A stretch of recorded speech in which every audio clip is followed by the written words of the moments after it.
There we go. Hopefully it doesn't echo a whole bunch.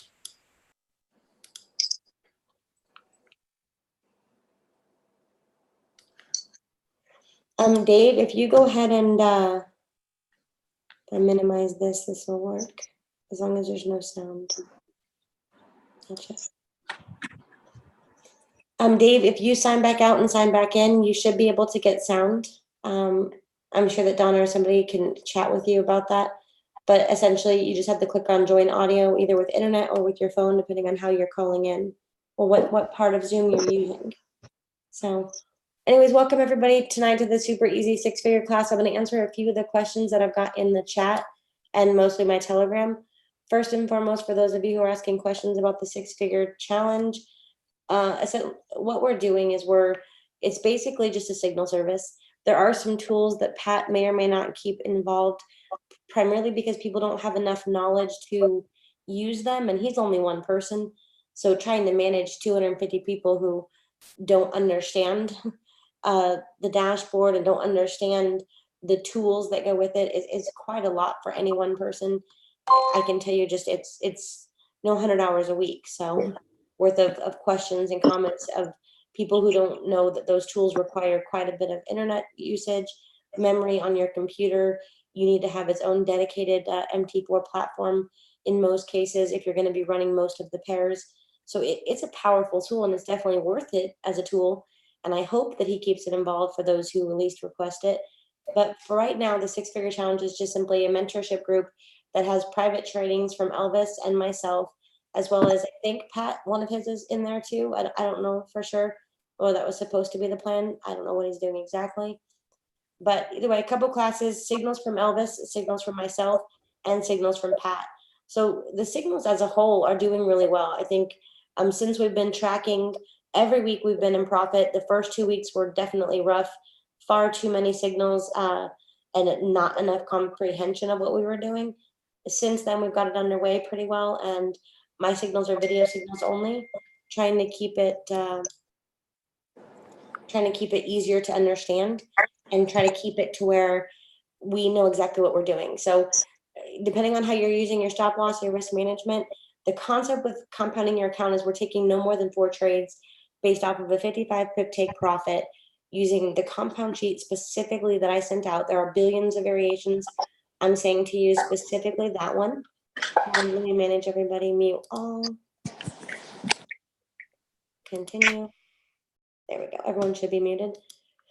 I'm anyways using specifically that compound sheet based off of a 55 pip take profit. And the whole concept is to only be in approximately 4 trades at one time, never more. And you're supposed to be using a high leverage account. And essentially within a couple of months, you should be able to hit very, very high numbers. Now, I can't promise 6 figures, I can't promise 7 figures, and I can't even promise 50,000. But you should be, in the 5 figures. You should be in the 6 figures if you're having any management and consistency at all. So even if we were to have taken, for example, 1 loss a week, which we're not taking at this point, we might take one of those this week, though. We'll see what happens with those CHF pairs. But either way, even if you were taking 1 loss a week, it would take you less than 3 months to hit, depending on your leverage, your broker, and your lot sizes and other variables, obviously, in and around 6 figures. It would take you months, not weeks. It would take you, some people it'll take weeks, but you have to really know what you're doing. And that's really it. So the signals I'm calling are trying to be somewhere in between 50 to 100 pips. Some of them we're running for multiple hundreds of pips because they just work out that way. But for the most part, we're playing it very safe with those signals because I don't want to blow accounts, because I want you guys to see that you can trade less. And even if you have a bad week, if you guys can see that somebody who is financially free, who is financially able, who has a track record for success, and you can see that they take a week and say, this week isn't a great week to trade, and this week I'm not worried about it, or this week we took a loss, and you can see that in us, then with that information, you'll be able to kind of grow and not flip out, not freak out, because most of trading, as DJ just put in the group, is just your rules. And that's what I was saying for months before we heard about VP Morgan. And I got that stuff mostly from IML. And the truth is I didn't listen. I was stubborn. I totally didn't listen. I thought that was just, all I needed was one good strategy, just one. So when everybody said, hey, worry about your rules, I was like, whatever. I just need one good strategy, just one, which was way wrong. So what I needed was one set of rules, just one. So that's all we're really doing. The signals from Pat and Elvis have been really good. I think last week we got 1,500 pips. The week before that we had 100% accuracy. I don't know how many pips we got. And the week before that we had like 90% accuracy between the three of us. And again, I don't know how many pips we got, but it's going well. So it's teaching you guys a totally different level of trading. I know people who take 2 trades a week, like they're chilling, they're in the Bahamas, they're in Atlanta, they're living because they understand the less we're looking at this chart, the more we'll make. So I hope that answered that question for the person who put it in the chat. Forex Fanatic, I like your name. I wish I knew your actual name, but welcome. Well, this is a little bit different format right now. We're on Trading View because I wanted to show you guys a couple of things. Yes, his promises are true, the same power. Oh my gosh, Connie, I love that song because I'm a super believer in the concept of I am. Like in that conversation from Moses that said, you know, I am that I am. And so anytime you say something negative about yourself, you're saying something negative about your creator because you are essentially a creator. So Forex Fanatic Trading View I use to mark up quite a bit, and I use it to look at a naked, very clean, very no hassle-free chart. It's where I go to clear my head sometimes. Hope you can hear. Hey, Ian, welcome. Rules is what I need help with, setting the rules. Chris, in the group, there's probably 5 or 6 different versions. A simpler version from a year or more ago that I used to personally grow very small accounts to very large numbers. I would recommend you only stack twice instead of 4 times. There are other sets of rules also that we kind of created as a group that, again, are based off of my rules. And I promise you it's a good starting place. But at the end of the day, you have to be able to see it because we can make this naked or we can fill this up with indicators. And neither of that matters if you can't see what you're looking at. So your rules need to be specific to you. They cannot be my rules. And that's the reason why most people who go out and they buy 500 systems and strategies, most of the time they don't work. Because somebody else's rules will not work for you most of the time. So I hope that answers your question. Mute all. I'm going to try that again. Gotcha. All right, any questions, comments, or pairs real quick before I go into charting real quick? Any at all? So we know GBP had a pretty big deal today. So I'm going to close out this chat. I don't know if y'all can see that or not. Close. But we know GBP had a huge announcement today. We did anticipate that it was going to pull back. We officially are getting that perfect.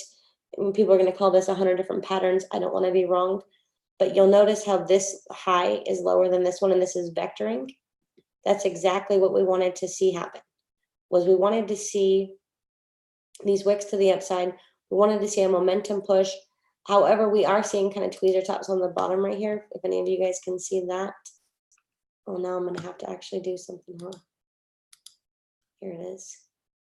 So before you guys decide what you're going to do with this pair, this is accurate tweezer bottoms. If you guys can see that. And I'll even zoom in. So you see how you have 2 wicks to the downside. Now we did kind of retest about 50% of that candle, but I would definitely be mindful of that. Now we are looking for the GBP pairs to start selling. But we wanted to be safe because we don't want to make bad decisions. We don't want to take unsafe trades. We don't want to risk more than we have to.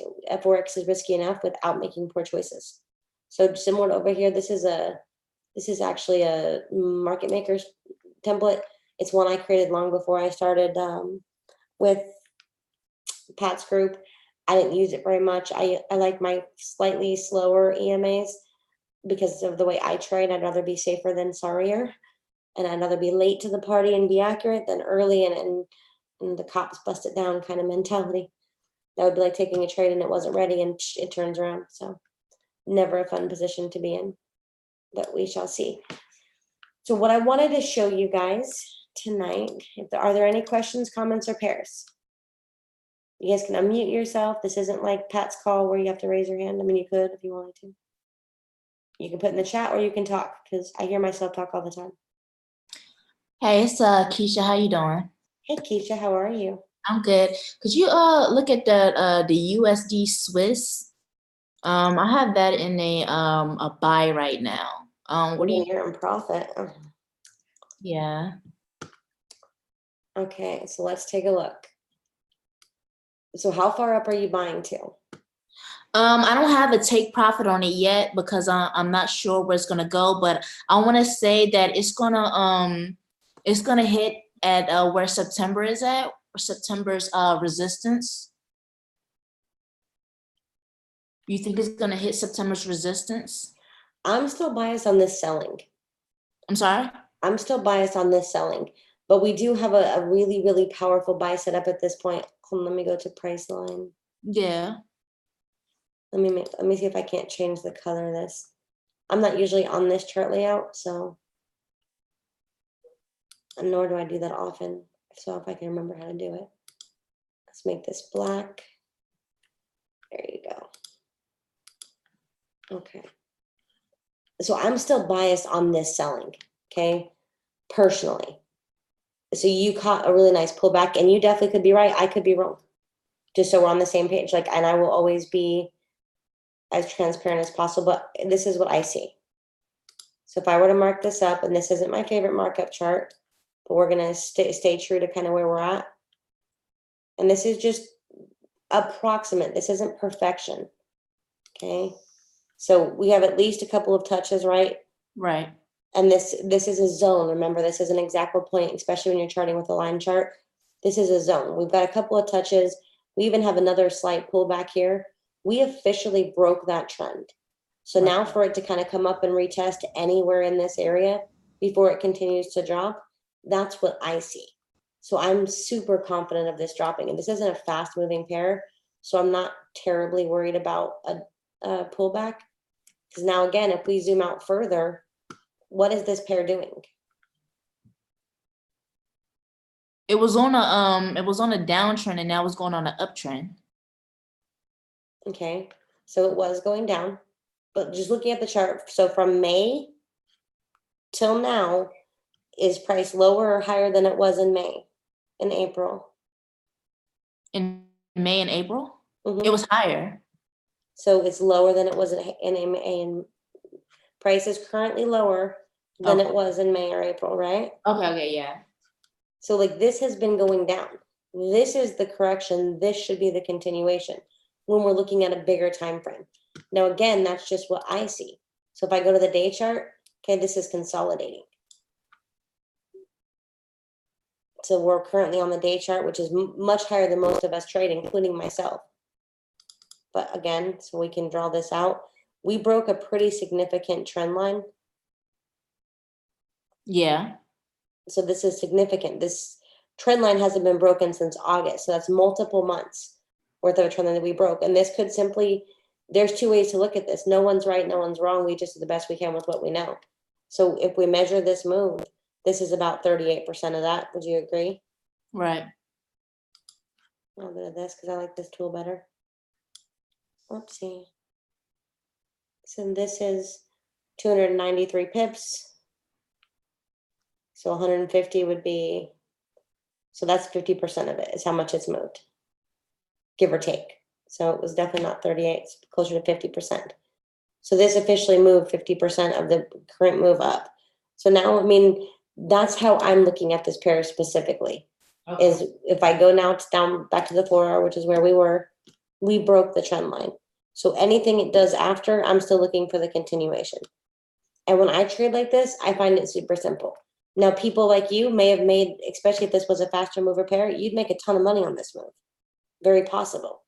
But that's what I'm seeing. I'm seeing this to turn around. Because this moving average right here is, I'll tell you. I'm not usually on this chart. So that's, the dark one's the 200, right? This is the 800. So price to reject off of this area anywhere in here, which again has previous support, Right. should be, it should play out exactly like we want it to play out, which is to sell. That's what I see as it selling. Okay, so you feel like it's gonna go up and hit support and then come back down? Well, bear in mind, these are 200 and 800 day moving averages. This is the 50.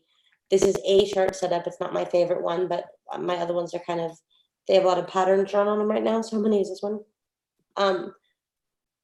So if price is down here, within the next 4 hours, this line is going to be here, and then it's going to be Okay. here, and this line is going to be here. Give or take, there's no, rocket science. There is science behind it, but I don't know the science in all fairness. So somewhere in this area, if you will. Okay. That's what I was thinking.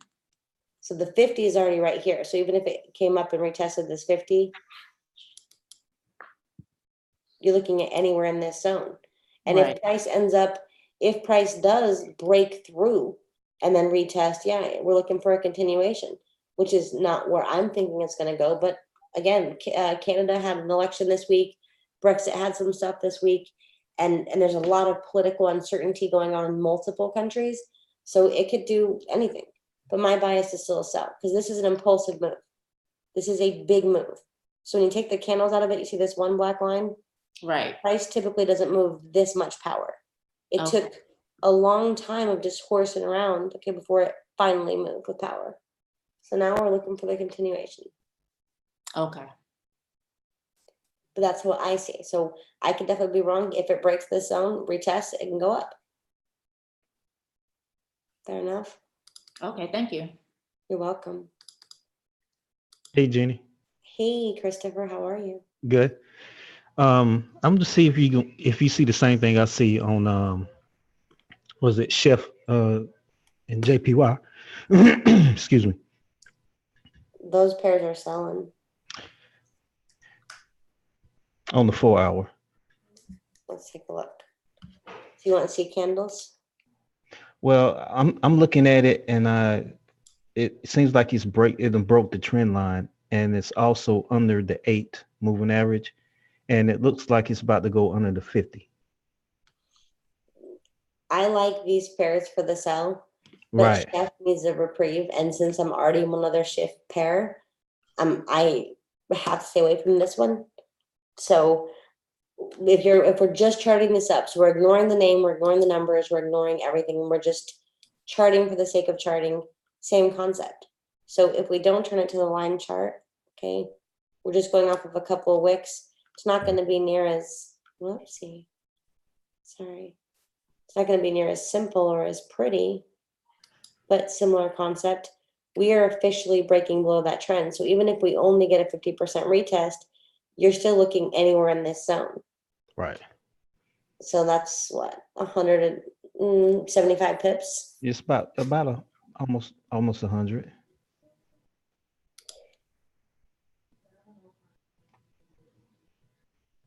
She got So this 75. area would be 75 pips. Mhm. You guys see that? Super simple. But it doesn't mean it can't pull back. It totally can, because this is a breakout move. So for it to pull back even up to here isn't unheard of or uncommon. And for it to play around for a while isn't unheard of or uncommon. So if we, let's see, let me think. You want me to share my screen with you? Yeah, sure.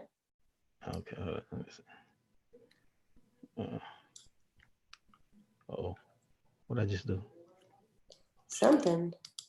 Did I do that? Did you? No. Oh, shit.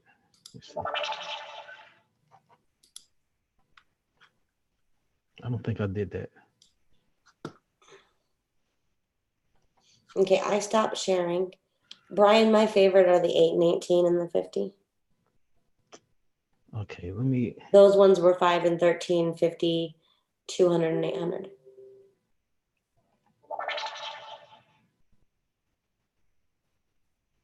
Hey, Ian.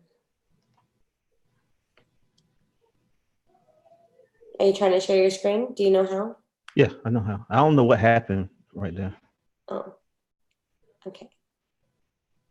Just ask it, because we do this a lot in the mornings. Like, we share screens, we collaborate, we hang out. It's kind of fun most mornings. So can you see it now? Mm-hmm. Okay. So this right here is what I was talking about. So from my learning, so basically I'm thinking that as soon as it goes past this 50 and the candle close, and I hope it don't retest, but if it does, I still think it's going to go down. So if you take a trade and you're no longer worried about it, like if you take a trade and you plan on it pulling back, on the times it doesn't pull back, you get excited. All the times it does, you're not worried. Yeah. What are your parabolic star settings? 0.5, like the ones I used or brought to the super easy? I just put them on there today. I was going to try them out on there, so I don't have a real setting on them. So I just put them on there. So you have yours on 5? Yeah, mine are different than standard.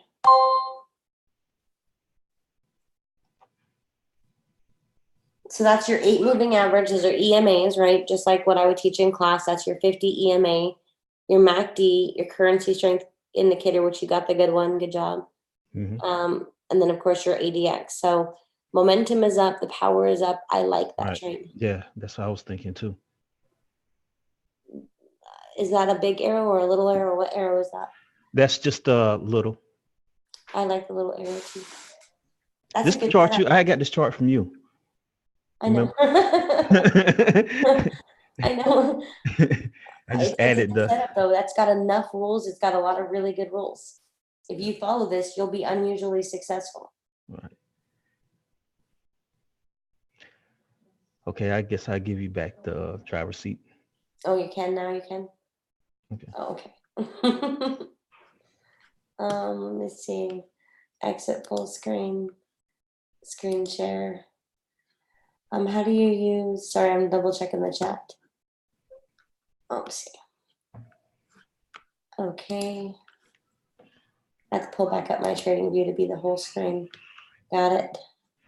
Hey, what's the name of the currency strength indicator that you're using there on MT4? That's the one that I had recommended. That's the absolute currency strength indicator, but it was free when I recommended it, and now it's not free. Oh, for real? Yeah. Oh, no, it's still free. That one is free? Absolute currency strength for MT4? Oh, wait, the absolute currency strength is free, yeah, but the one he's using, that version is not free. Oh, I see. Okay. What's that one called? What is that one called again, Chris? Currency relative strength indicator. Oh, currency relative strength indicator. Yeah. Oh, okay. That one has like the symbol on the side, the little key, and that's kind of nice. That's why we have that one. Okay. So somebody had talked about charting USD. So we know that GBP, here's you're going to be looking for a sell. So, oh man, USD, JPY.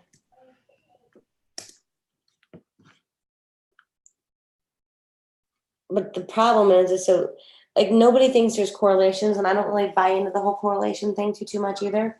But if GBP USD is selling, USD JPY typically should not also be selling. Did you guys, because USD is the base pair, right? So one of these two things is wrong.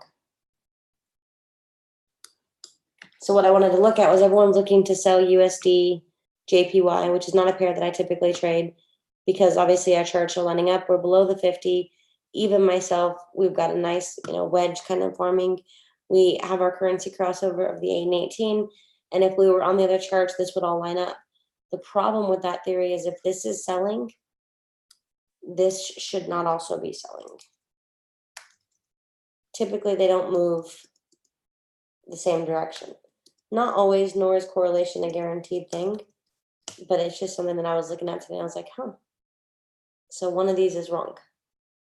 Anybody want to take a guess as to which one? The GU pair looks like it's just pulling back, and I say that because of all the buying momentum that it has, and it looks like the buyers have been in control for quite a long time. They're probably going to maintain that. Okay. Who is that? Forex Fanatic? Forex Fanatic. Okay. Fair enough. I agree with your sentiment there, but I just wanted to pull this up because if everyone would get that, they're not going to try to sell this pair and also sell USD JPY at the same time. Because if they try to do both, they're going to be wrong at some point. Now, the good thing about this pair is, yeah, if it's a pullback on GBP, you can still catch 100 pips on a pullback, easy. because it moves so much. That's not Yeah. hard at all. But before you try to go sell both pairs, because somebody had wrote me in Telegram and was like, so here's what I want to do is I want to sell GBP USD and I want to sell USD JPY. They're also already in USD Chef. Okay, well now you would be in 3 USD pairs and potentially 2 of them would be wrong, 1 of them would be right, or 1 of them would be right, or sorry, 2 of them would be right, 1 of them would be wrong. And the one that would be wrong would be the fastest moving one in that second case scenario. So if you guys understand the correlation between them, like US dollar as the base currency is going to move in a certain direction. Now, granted, the other currency has a certain value too. So GBP has a value that's clearly much bigger than JPY. So that could be offset. But in general, we're not going to be selling both USD pairs, the base currency and the back currency. It's not going to happen.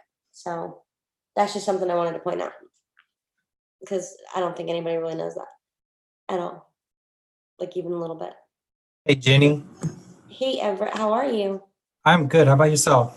Good. How's your foot? A whole lot better. I'm walking like a human again. That's freeing, huh? Yeah, it's relief on my whole body for sure. Okay, go to a chiropractor. It'll help you realign.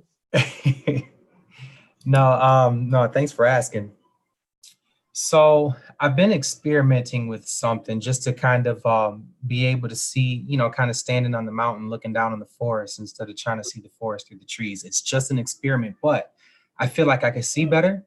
I actually, and I'll use the pound USD as an example.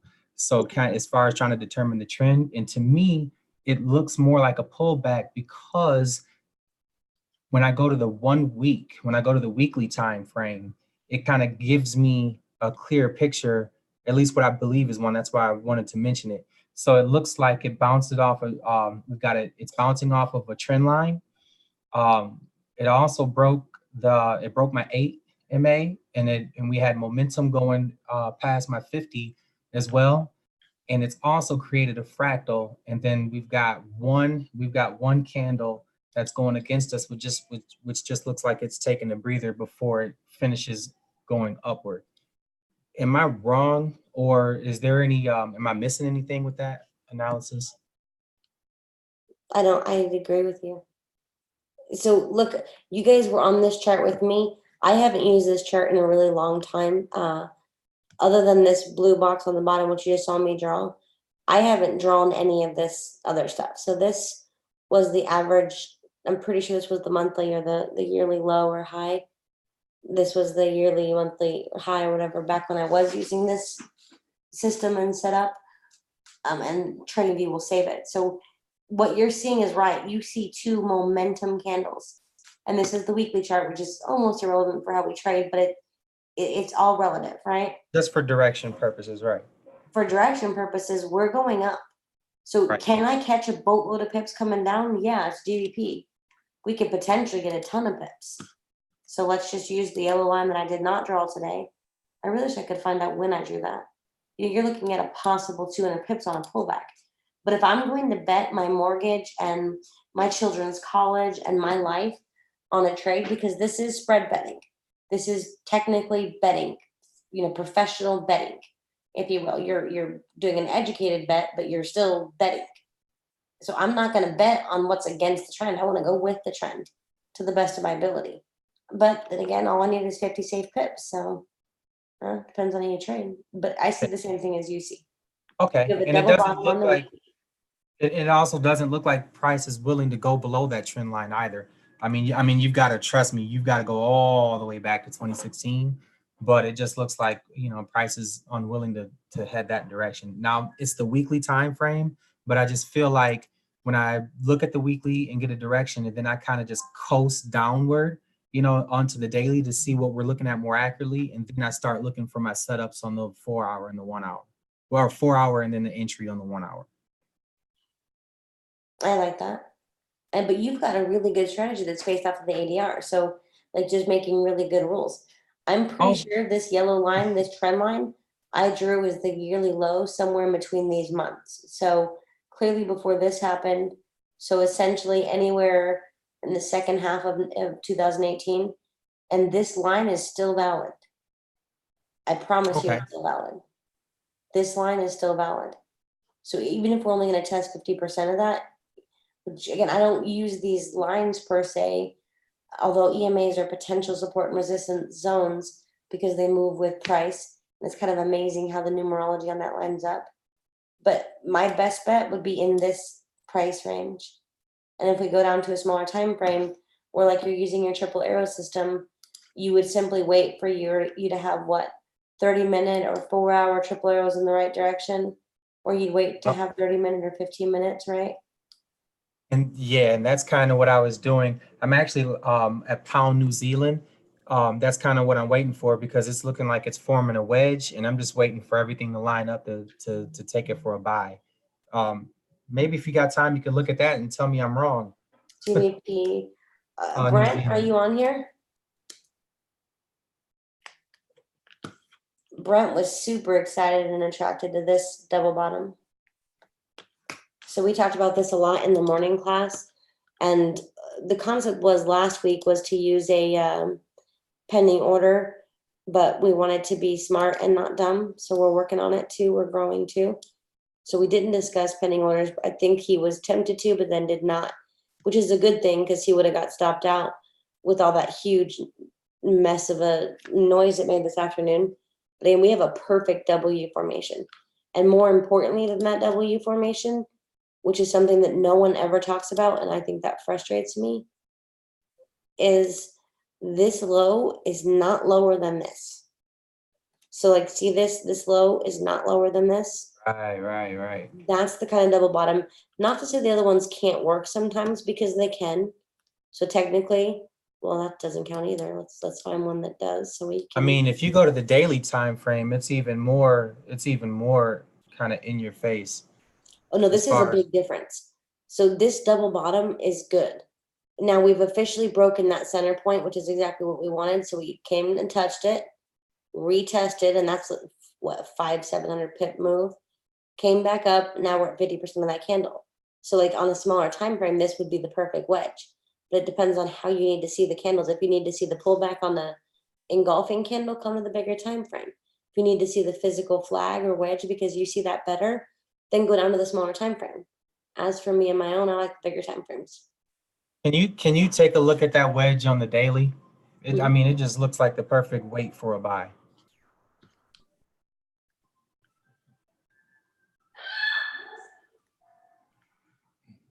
Those are mean- my children. They're playing though. It's a positive scream. If you guys heard that, I'm not sure. We have a house guest in from Colorado, so they're horsing around. So what do you see here, Everett? Right. So in all, we've got momentum going upward for sure. We've got resistance on the trend line, but it's forming a flag or a slant pattern, and we've got resistance right there at where all the daily dots are lining up. You can't see that on your screen, but they're all lining up. It doesn't look like price is willing to go any lower at this point. Not to say that it won't, but it just seems like the next thing to happen is it to go upward because it's a slant. Okay, so that's a slant. Yep. So now I'm not as good at this as some people. I'm sure they're better at it than me. If we just take this trend line and now move it right here. I'm gonna go to the very top and move it down without changing the size of it. To complete this wedge, if you will, we'd have about this much more to go. Okay. I mean, that's on the daily time frame though. So that means you'd have another whole day of moving down. Right. Maybe Okay. 50 pips, maybe more. But that's kind of going with that theory that this is going to match. So you have your impulse correction, okay? And Also- now this is that fifth wave though. So if this were to make the ABC corrective wave, that's what would make this wrong, because how many waves is this? 4, 5. I think your sound went bye-bye. Can you hear me? There you are. Okay. What's that? I think that's 4. Count them. How many waves is this? 1, 2, 3, 4, 5. Hey, Count me Sticks, 5. can you draw it? Can you annotate on the screen? Oh yeah. Shoot. Let me see. Can I? Sticks, can you draw it? Or Everett, can you draw it? Can you draw your Elliott wave? Elliott wave? I'm on my phone, Jenny. Okay. I'll skip you, but I'm gonna mute everyone.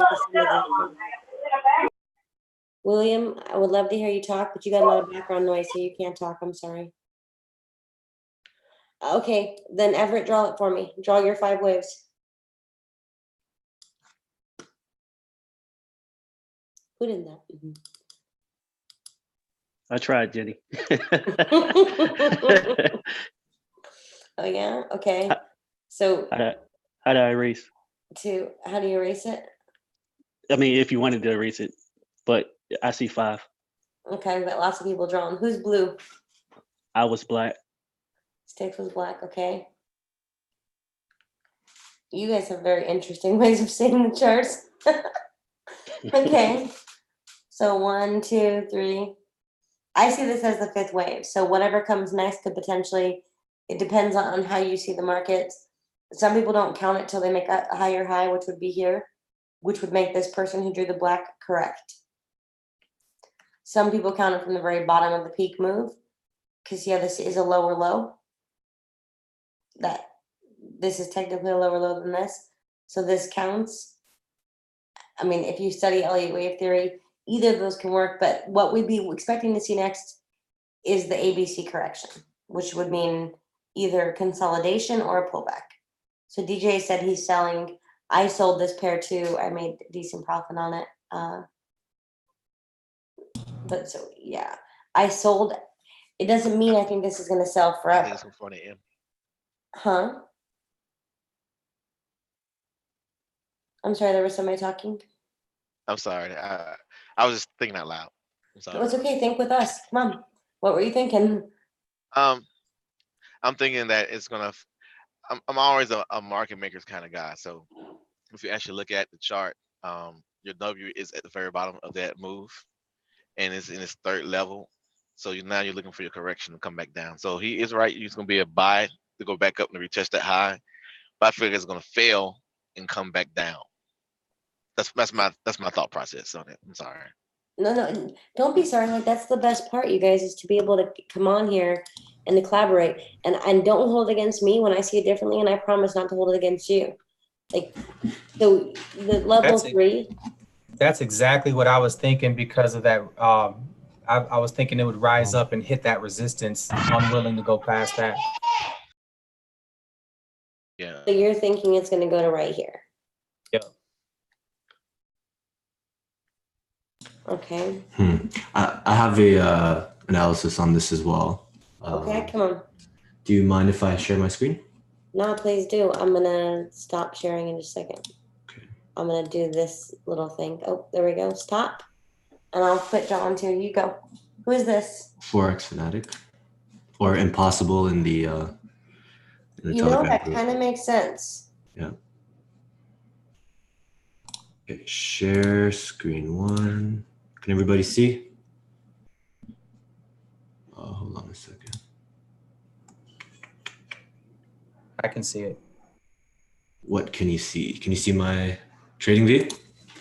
Yeah. Okay, I so see your charts.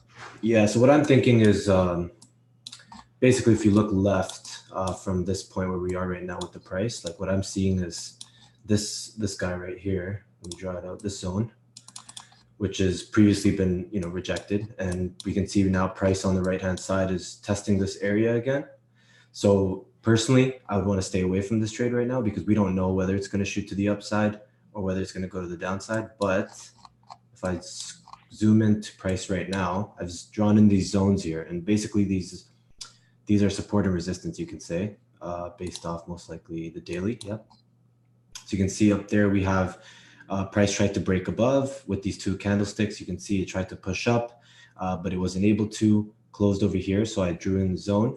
And then we can also see price struggle to go down for a little bit. But now with this last 4-hour candle, this yellow one here, you can see it actually broke through, and it came down with a lot of momentum because it doesn't have a long wick at the bottom. So now my guess is it's most likely going to want to go up, retest this zone, and if it fails to go higher, it's going to drop.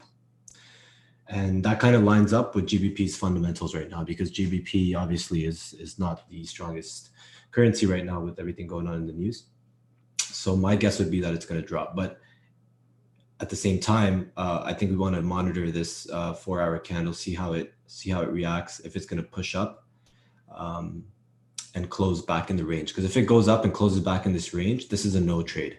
We don't want to do anything, I would say, until it either breaks up out of this zone, which would give it a buy sentiment, or if it continues to reject the way it is, and it looks like it's rejecting pretty hard, I think it's just going to keep falling to the downside, most likely to this range right here. So I would probably look to see if you can take some sort of profit if you go for that sell. That's about 114 pips. So that's my analysis on that. But scroll back out to where that other high was. What time frame was that? That's I mean, important. yeah, you can see this on every time frame. You could even go on the daily and you'll see this zone here. So either way, it has to break above that level for it to be valid. Yeah, and that's because what Brent and I talked about. So that's that W. Yeah, if it breaks above this high, if it breaks this high, which it wasn't able to do in the past with these candlesticks, we can see. And this was a pretty strong rejection, because we have to keep in mind that this rejection happened on the daily. So we have to consider this a strong rejection. It rejected twice and moved to the downside. So that would kind of line up with what's going on in the news. But at the same time, if it does break to the upside, the buyers have completely taken control. And this is going to be a long-term buy bias. Yeah, exactly. That's what I'm thinking. I think that most of us agree. I just looked in the chat. A lot of people said, yeah, right now it's in the zone. We'd still be waiting for it to see what it wants to do. Because indicators are only good as your eyes. And right now, so that top of that W where you have that white line. Yeah. Okay, we all see the market a little bit differently, but that's a strength too. Anywhere in that zone from where you have your blue box to that white line, we want to be careful, because we don't know for sure if it's going to break out one direction or the other. It's GBP, so of course we can get pips.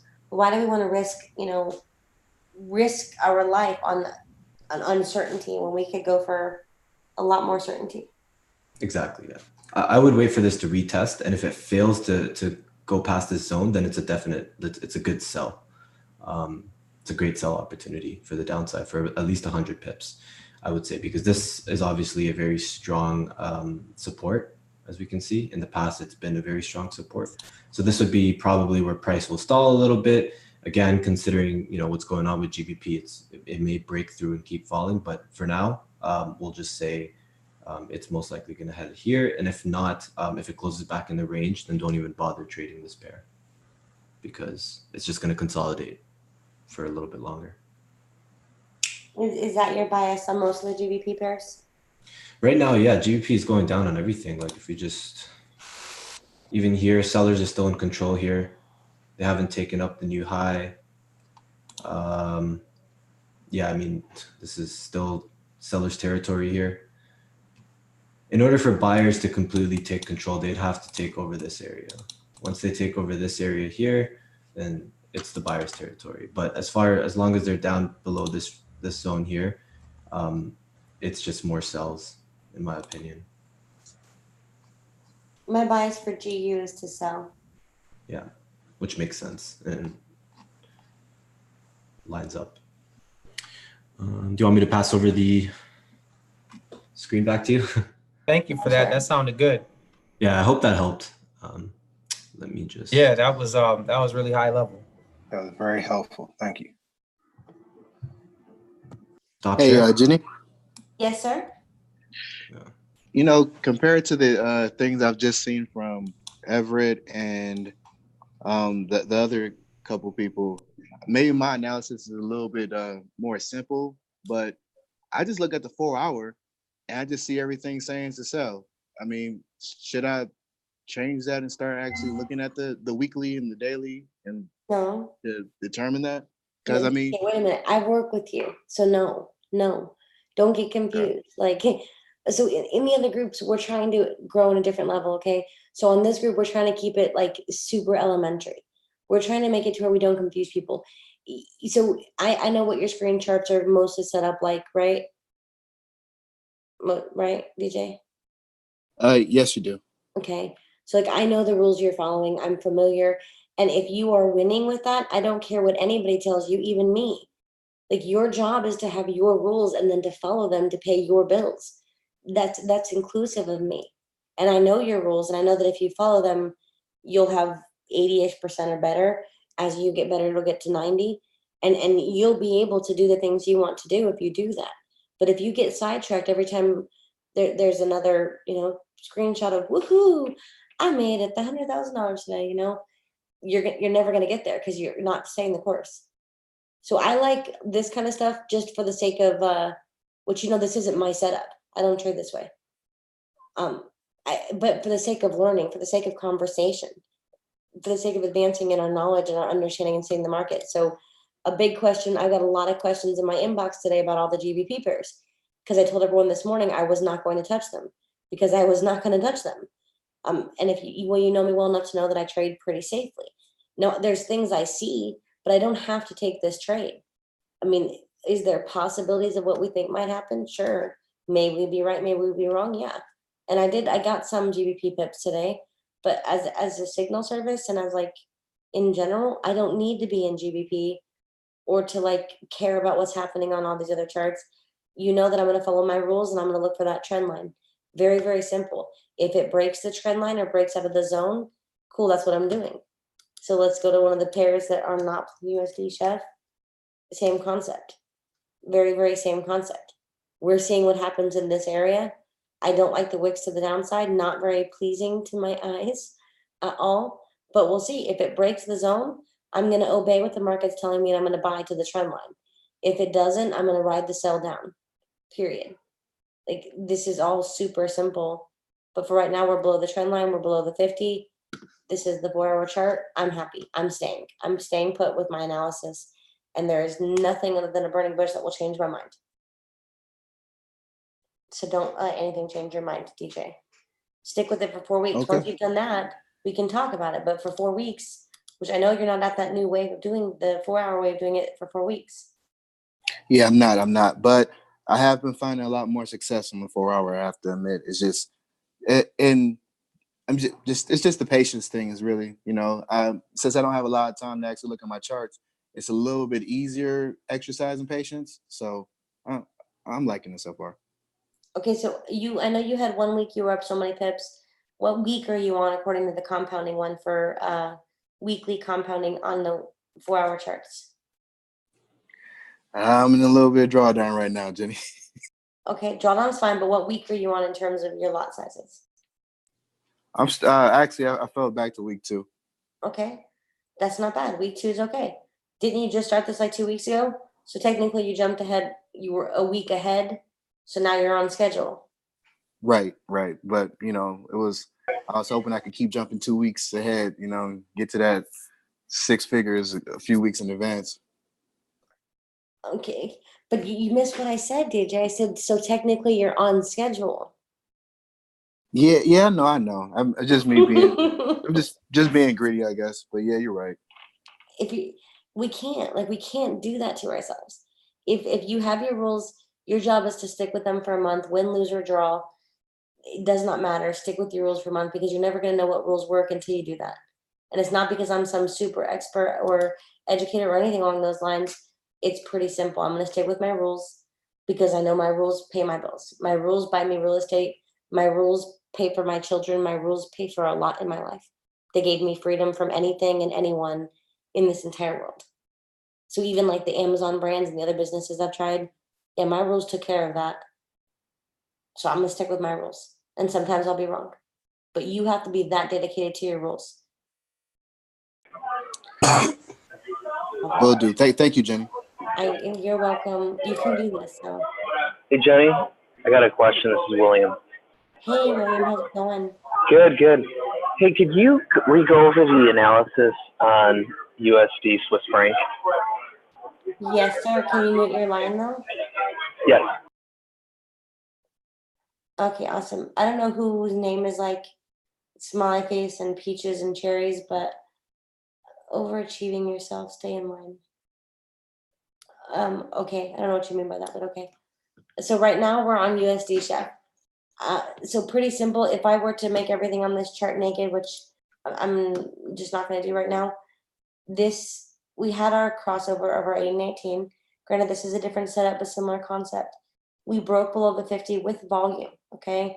And we can draw zones, we can draw support and resistance or whatever our eyes see best. I happen to I'm biased to the trend line. We have officially broken past, 4-hour support, daily support, because it was struggling in this area for a long time. We had a momentum break, an engulfing break, powerful break. We even broke below the 200 and the 800, which is pretty powerful for those of you who use EMAs, although that's not my thing, but it definitely has meaning, right? We had all that. We retested the 50. We retested this area. We broke again, kind of retested, hung out, made a lower low. This right here to me is a pullback, and I definitely could be wrong. So like Forex Fanatic was saying, we could get trapped in a consolidation zone, and I would have no control over that. But what I'm seeing is this is a downtrending market. We were trending up. We've officially broken trend. So if we're to pull back anywhere in this zone before it continues to drop, I'm safe with.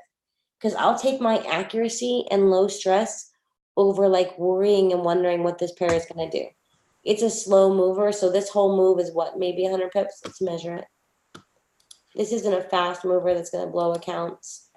This whole move is, I fibbed, it's 150 pips. But for that big of a move, that's not very many. So this isn't huge. This isn't like a GBP pair where this move would be 600-700 pips. It's a small amount of pips for such a large move. So when we're looking at that, that's what we're seeing. We also know that, okay, if price does install here, let's go to the price line. Okay. Remember, black line is price. And just for giggles, I'm going to take your most recent peaks, right? So here would be one form, okay, which would follow suit. If you look left, anywhere in this, we could draw boxes like the gentleman just did, or we can draw lines and then boxes later, because essentially this will all be a zone. I mean, this is all going to be zones. It's just a way of looking at it. I like this line best because it touches here and touches here. Let's see. I stopped it there just for my purposes, but if I do that, you guys won't know why I drew that. So I drew this one because it's got multiple touches across, and this would be a good zone. So from, for example, here to example here, this gives me a zone of an area, right? Which is exactly what I want. Let's see, in this one I drew because, again, this would give me a zone, which coming all the way out to here, it would continue, but I don't want to confuse you with what I'm seeing. But I would see multiple touches, which my eyes are kind of trained to do now. So any touches in this area, so this would be consider one of those touches, I'm good with. So now we've got these areas of where price could potentially react. That's all those zones or boxes. Every one of us sees it slightly differently. But we've got these areas where price may or may not react. Again, 1 pink, 2 peaks, 3, 4. We've got enough touches in that area. Keeping it very simple. Once we put wicks on here, you'll see it better. But we're in this zone now of what price is going to do. If price continues to break above it, I don't see it continuing to break it up above much, much further. That's what I'm seeing. I'm seeing for it to kind of play around, maybe be a pain in the butt, and then drop. But again, the US has a lot of news. That's how I'm seeing it. Is we have a double bottom. This one's not lower, right? That's not super attractive. We have our 5 and 13 cross on the 4 hour, which is powerful. But again, I'm looking at swing trading and long-term trading. So I don't care what this price does until it starts breaking these highs anywhere in this area. I'm not looking for it to be a long-term buy. So that's what I'm seeing. That makes sense. Yes, yeah, it's kind of my same sentiment. Jenny, I do have one other question that kind of flip-flops. Could you go over the wave momentum theory? I just joined the group, so I'm somewhat familiar with the Forex and all that, so if you have a foundation, if you could just go over that theory, I would appreciate it. Okay, so Elliot, wait, what pair were we on? We were on GN, right? Let's go back to that. For Daniel in the group who asked, in the chat, who asked about, oh, not those candles, yucky. There we go, those are pretty. Okay, let's go back to GN. A momentum candle, so this is a momentum candle. See how this candle is way bigger than most of the candles before it, okay? An engulfing candle is where the current candle is bigger than the candle next to it. That would be considered an engulfing candle. It has to be twice as big. But a momentum candle is simply a large candle. So whoever's got background music or noise, please mute yourself. Well, I want it to be open to where you guys can talk, but we can't be rude to other people either. So hold on, let me type this in.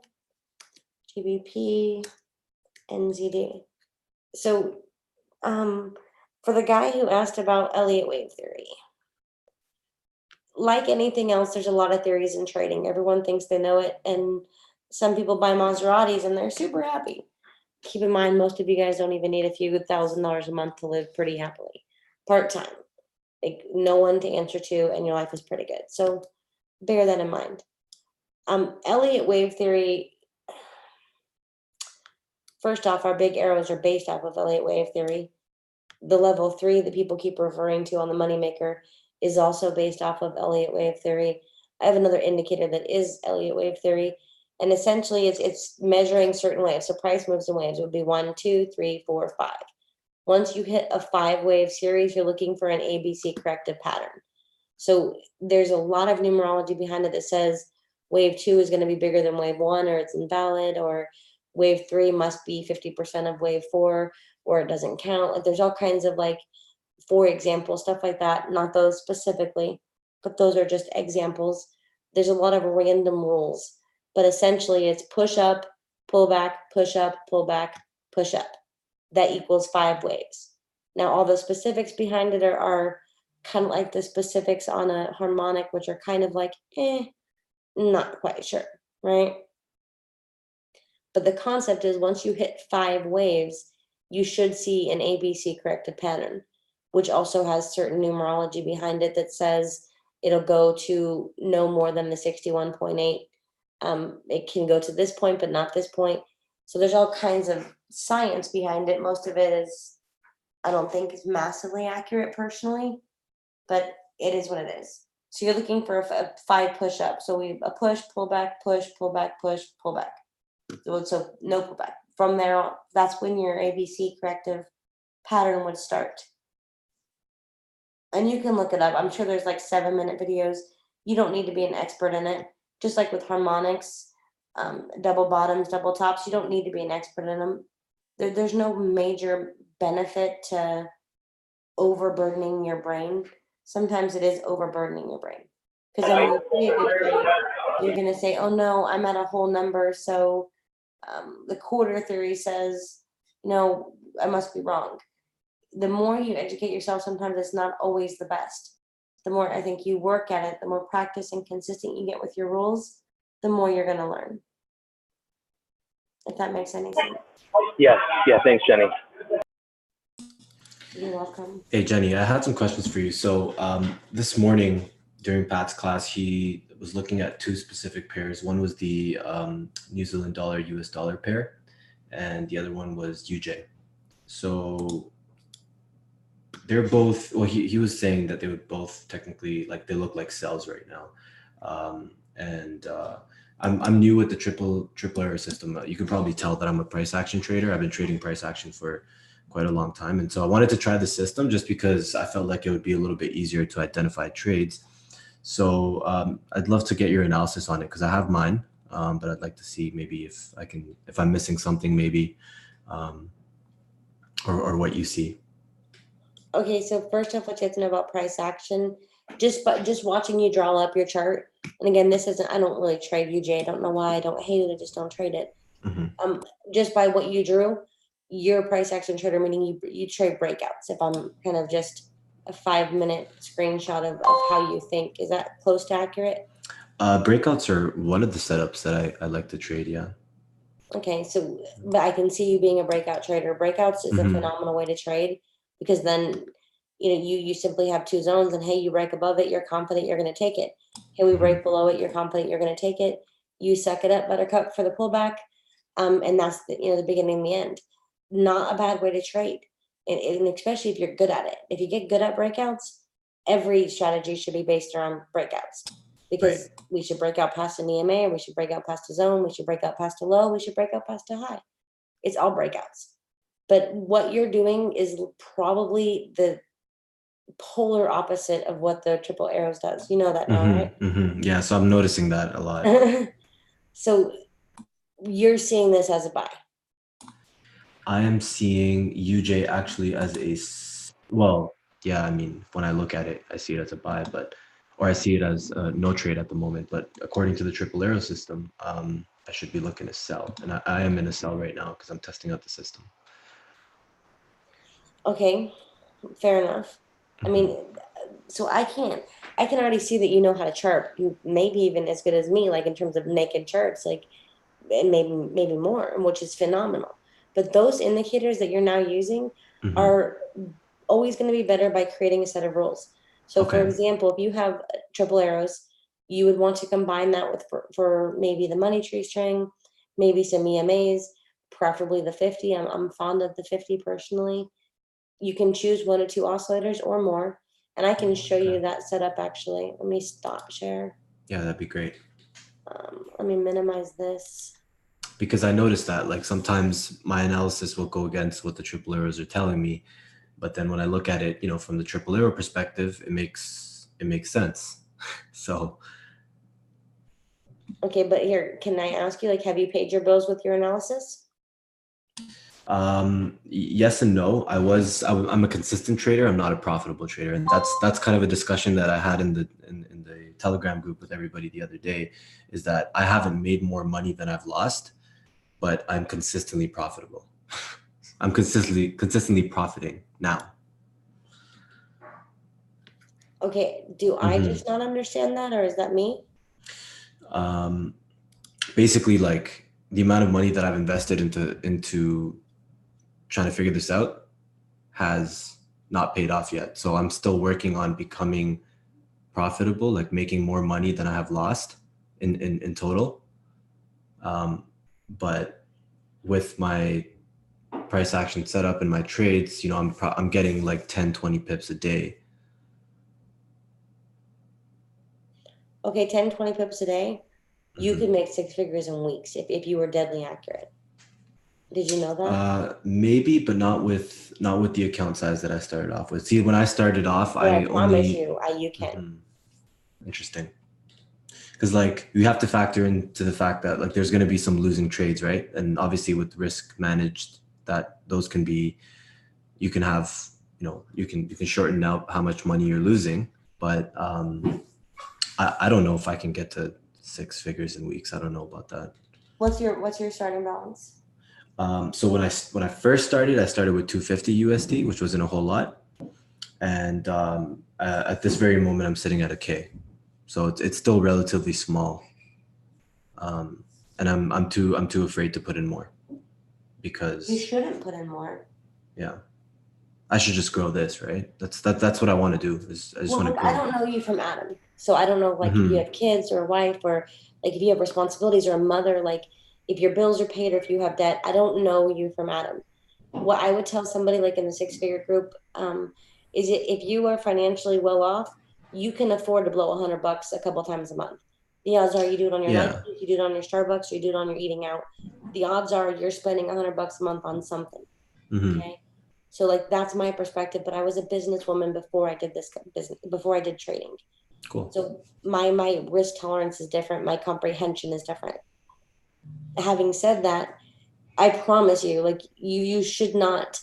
So it's great that you're consistent, but consistency should equal profitability. Should equal profitability, yeah. And like I'm not at that point yet. I think like in my journey to becoming consistent, I have risked and lost a lot of money. So that's why I say I'm not profitable, because I haven't recovered that money yet.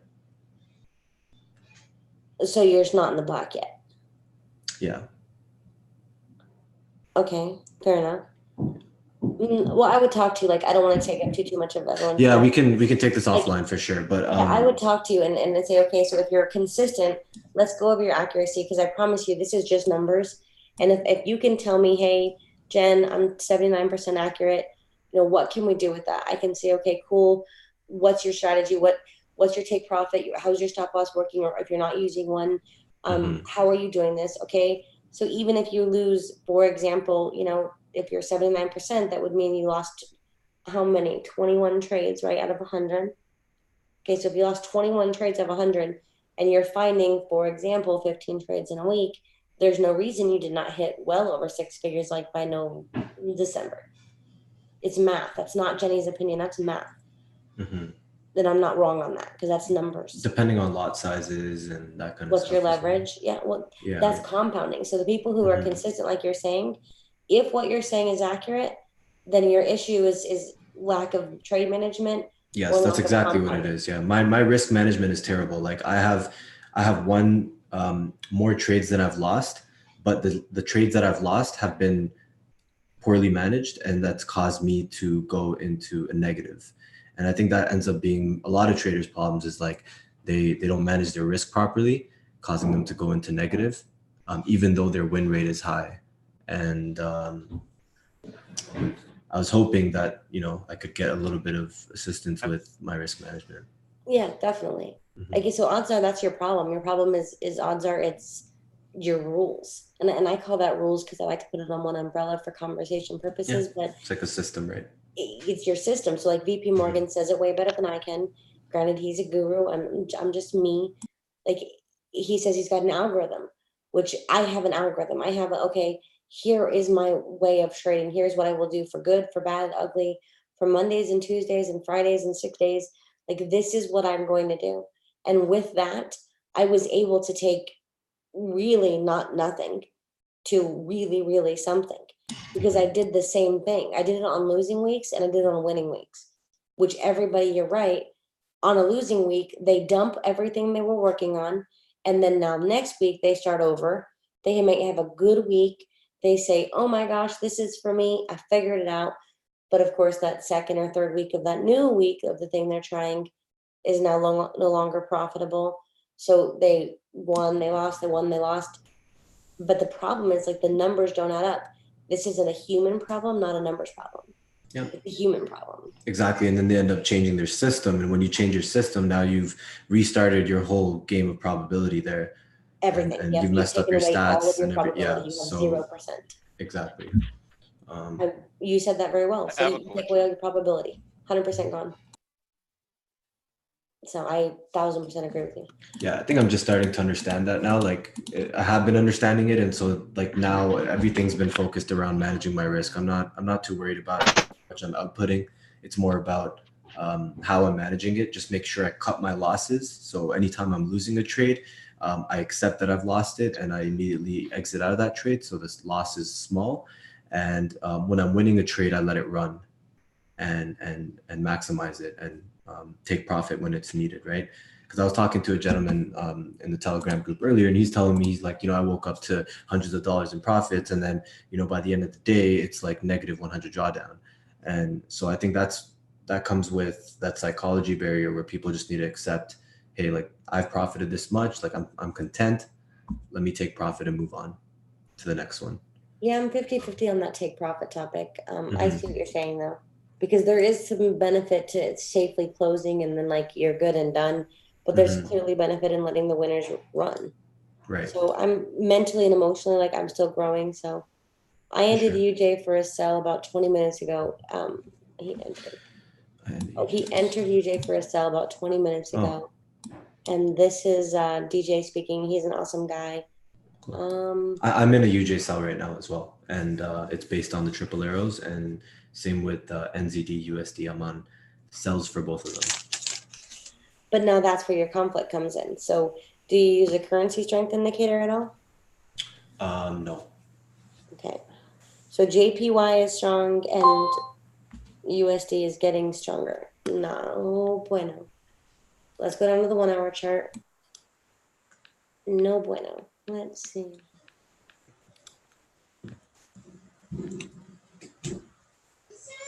Okay, so we officially made a lower low, right? Granted, it wicked, which I'm not a fan of. It's not pretty, but we did make a lower low. So even if this only comes to kind of retest the average daily low, that's what I'm seeing. But the problem, like we were just mentioning, is USD can't be the strongest and the weakest pair at the same time. So see how GBP is weak, USD is strong? Well, USD is only marginally weaker than JPY. So if I was going to bet my money on something, it wouldn't be this pair. Because they're competing in strength, if that makes sense. So that's just the way I trade personally. We all have our strengths. So Jenny's way isn't righter or wronger. It's just what I'm seeing. If you're already in and you're already up, I don't know what DJ's giving me to look for. It's pulling back now. DJ gave me those funky smiley teeth. UJ, I'm up 15 pips. So somebody's up 20 minutes ago. And so if you had entered here, perfect. Like at the break of that fractal, I mean, that's beautiful. Could you have gotten your 20 pips and got out for the day? Oh, yeah. 20 pips doesn't take long. The guy who called me before this, I transfer a lot of Bitcoin for him because my CoinX account has higher, higher privileges. Not CoinX, my Coinbase account. So needless to say, like he does this based off of 10, 20 pips. And he's not always right. He's human. But he knows that at the end of X amount of trades, he's going to have a lot of money in his account. There's no maybe baby about it. It's going to happen. So that's another question is like with this system, right? When do you know when to call it quits? Because I entered this UJ trade based off the 1 hour, the 30 minutes, and I believe the 4 hour directional bias. So those three combined gave me this trade. Same with NU, which was based off of Pat's analysis this morning. So yeah, when do you know where like, you know, it's time to go? Because I can set take profit zones based on zones or Fibonacci levels, but well, what's a better way? What do you recommend based on your experience with the system? You're selling NU, you said? Yeah, I'm selling NU and I'm selling UJ. Okay. And this is the 4 hour chart. Yes. Okay. Let me see. So your take profit zone should be based on you. I look for the safest, like on one of my accounts, my longer term account, I stack 2 trades. I used to stack 4, now I only stack 2, but I'll have one for a very small take profit with a very, very large lot size. And then I'll have one as a runner with like a 5% lot size. And I just got really good at trading on that account. That's what I was doing. So in terms of like scalping, I scalp sometimes mostly just to play around and just to learn something to do in the morning for an hour or two. But in terms of my swing trading, like I will determine that based off of how many pips I need for my compounding and based off of the average daily range. I'm not going to be going for 20 pips on a GBP pair, but I'm also not going to be going for 80 pips on USD CAD. So my take profits are based off of the average daily range more so, and how much room it has to move. Does that make sense? Yeah, that makes sense. So like different, so like this would be like support and resistance, right?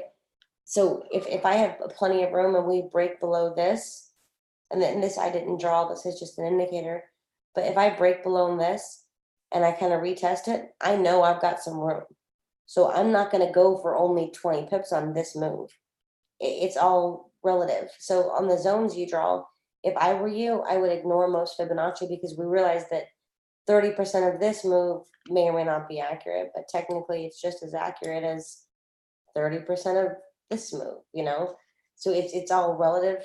Like, so this move and this move, some people are only measuring this part of this whole move, even though the whole part is right here. And then because there's so many variations, I don't really qualify most of them as relevant. The way you drew your zones seems to work for you. So stick with your zones. You should sell it to the next zone that you see. Always protect your profit, because accuracy is the first key to bettering your profitability for most people, except for you, who's too human.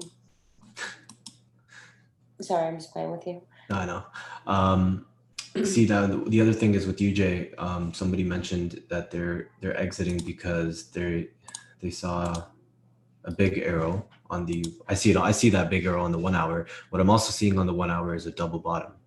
So that double bottom is most likely going to push price up. So I might actually hop out of UJ now too and take my 15 pips. Call it. Well, there you go. And there's nothing wrong with that. So the USD CHF trade that we called last week, it was up. I don't know exactly how many pips, but some people closed out in profit and got back in because technically it was up and they were content with that. It's all in the way you manage your trade, your psychology. So is this a double bottom though? Looks like it. Looks like it's forming. How do you define a double bottom? You have a neckline at the top, and then you have your two, you have price consolidating in two areas at the bottom at a strong level of support. Okay, but aren't there any rules that say like this one has to be weaker or stronger? Or... Like if you're saying in terms of like where the candle bodies are, no, I usually just look at wick, I feel like is what matters more. So if it's touched, if price has touched and rejected an area, then that counts. So it kind of just depends on how this next candle is going to react. But according to the triple arrow system as well, it looks like price wants to move back up. But then when you look at it on a 4 hour, it's suggesting a move down. And so that's when I got to look at trading view. Okay, so what if this pulls all the way back to here? You're talking about a 13 pip difference, right? Mm-hmm. It's so one thing that stopped tripping me up was when I stopped looking at every time frame. Okay. Not only was I on my charts less, but I was more accurate. So some people will get way better entries than me. I'm not going to fib, they just do.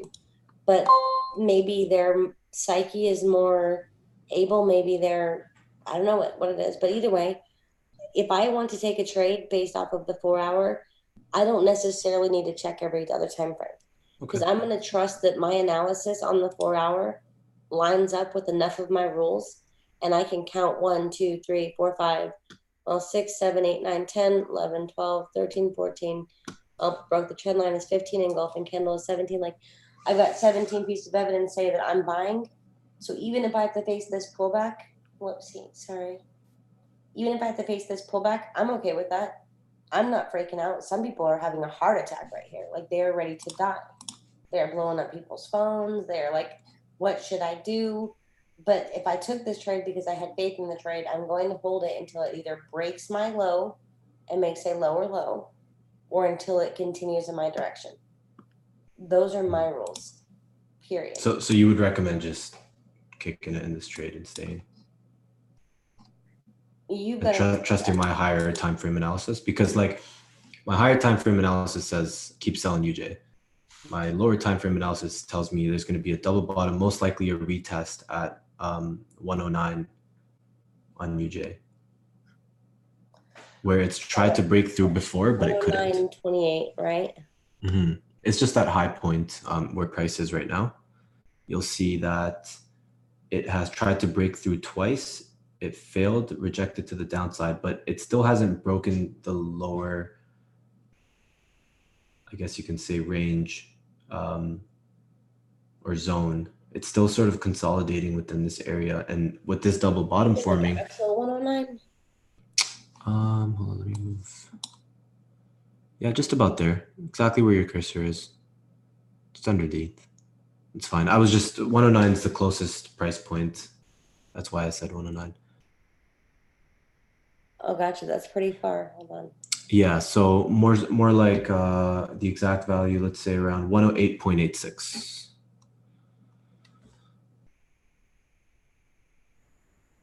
Oh, that's taking me forever. Okay, that's 109. Mhm. This is the one that I have drawn, which is 108.28. And that's just based off of kind of looking to the left. And Oliver, I see it differently. I realize it's not a matter of specific price points, but that's what I'm seeing. Okay, anywhere in this area. If I had to pick one up here, it would be this one. What did you say? 108 what? 108.8687.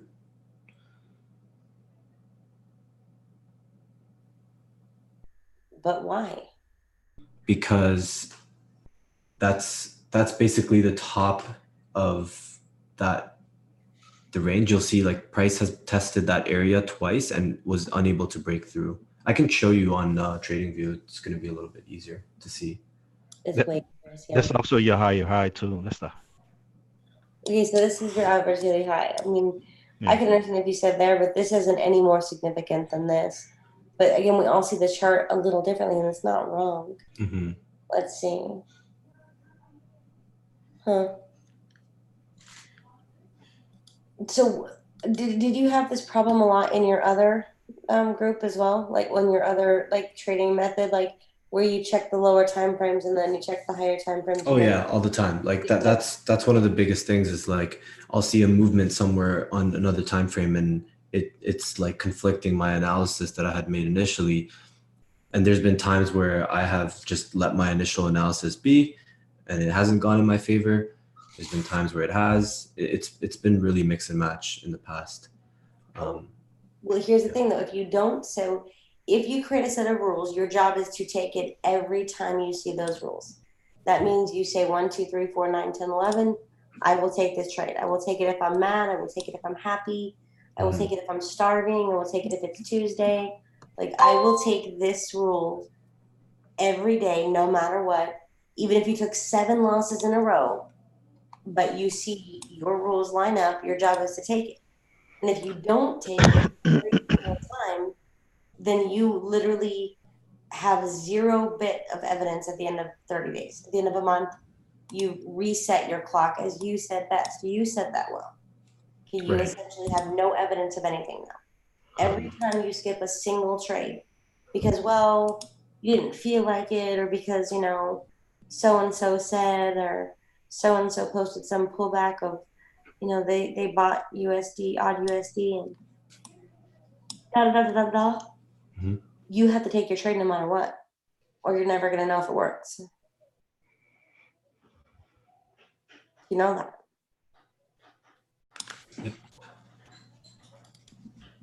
Okay, I'm going to delete this one. And check the chat. Chris, I can send that to you, John. It's a super easy chat group. File name is Super Easy $1 Million Trader. That's the most recent one. But anyways, tonight I kind of wanted to stay off of MetaTrader 4 a little bit just to show you guys a different view at something to help you guys understand that there's a lot of different ways to see things. There's a lot of not necessarily right, not necessarily wrong ways. Again, at the end of the day, it's not about how Jenny sees it or Forex Fanatic or, you know, DJ or anybody else or Chris. Watson, really good. There's some people in $50,000 range. But action causes too many questions without answers. I don't understand, Daniel. Yes. Yes. Price action causes a lot of questions without answers, is what Daniel said. Same analysis on CAD CHF is I'm biased for that. What So kind Jenny, of the funny thing I've seen in hanging with a couple of price action guys who are really old, was that after, 28 years and 15,000 days or whatever that is, they saw all the stuff in their sleep, and all the rest of us were like, well, I can't quite see that yet. And I think that's a problem with what amounts to a very experience-oriented kind of a strategy. It's not that it's wrong, because I run into some guys that really know how to do it, but unlike your 17 confirmations, which I love, price action's tough to do, so my 2 cents for the afternoon. No, that's awesome. I agree. I full-heartedly agree. I mean, but you brought up a good point too, because those guys who now are saying price action is so easy, well, technically that it's not easy, but they see it so well because they've been doing it for 23 years, they can do it in their sleep. So most of us, we see something that we see as easy, and then we wonder why we can't do what those 23-year veterans can do, because price action was a thing of the past. Again, I'm not discounting it. I still believe in trading in the zone. I believe more so in trading in the zone than probably anything else. So when price breaks above, you're going that direction. When price breaks below, you're going that direction. Your job is to obey the market and stop telling the market what you want it to do, because you are not that important. I am not that important. Our job is to do what the market is doing and just catch a little bit of the ride. So I agree wholeheartedly. Here's a different question for you, going back to earlier in the session. We were looking at the weekly charts and the daily charts, and I'm a physics math guy, and at some point I'm curious how you think, probably about everybody how they think, but how you think about the difference between, say, a 4-hour, 1-hour chart and their relationships, and then the daily and the weekly and the monthly being really a log, a chronology of what happened between two countries, between two big groups of banks and their policy responsibilities.